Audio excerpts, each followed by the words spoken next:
There was this man, Professor Victor Warren, archaeology, one of those old, stubborn, brilliant fossils who spent his entire life being shipped from one excavation to another, never at home, never still. But he had one last dream before retirement: make one major discovery that would carve his name in the history books. And he came close. A dig site on the border of Arizona and New Mexico, out in some godforsaken desert town with more sand than people. 3 days of digging. Nothing. Everyone was bored, sunburned, half dead.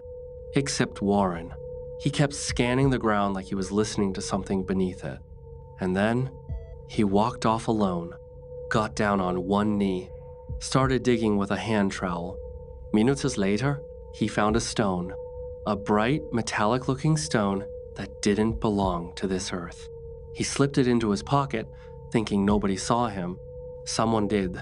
A crew guy snitched to the site manager. They stormed into Warren's tent, ready to confront him. And there he was, sitting alone, staring at nothing, smiling like he just heard a joke from the other side. When the manager said, "Victor, did you take something from the site?" Warren slowly turned his head and whispered, "Asterisk, asterisk. I'm no thief.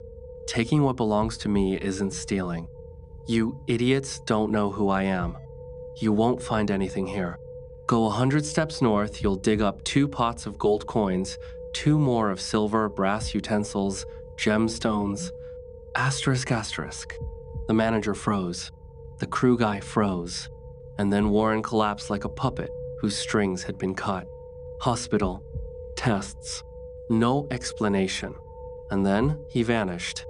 They found him back in the desert, sitting in the same pit, knees pulled to his chest, body stiff like carved granite, eyes open, dead, silent. 4 men pulled him out. He didn't move, didn't blink. When they splashed cold water on him, nothing. When they splashed ice water on him, he shrieked like they'd poured boiling oil on his skin. Blisters erupted instantly and healed as soon as the water dried. Nobody understood what the hell was happening. He got medical leave and went home to his family. One day, one peaceful day, then night fell. His wife, Margaret, heard noises in the yard. She walked out and stopped dead. Victor Warren was digging a deep hole in their backyard with a garden shovel. Sweat dripping, breathing hard, muttering to himself. When she called his name, he whipped around and yelled, "Stay where you are. You don't know how peaceful it is. Down in the dirt. They dragged me out, threw me out of my home. The soil is my home." Then he climbed into the pit and lay down in it like it was his grave. Their son, Aaron, ran outside, tried pulling him out. Victor screamed, "Leave me here. Don't take me out. This is where I belong. Don't take me out." He fainted again. Doctor said stress. Pathetic diagnosis. Next day, the family took him to a nearby mountain town, hoping the change would help.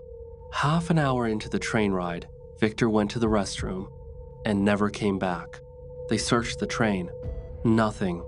Then Aaron's phone rang. Victor's colleague. A guard just called. "Your father is back at the dig site.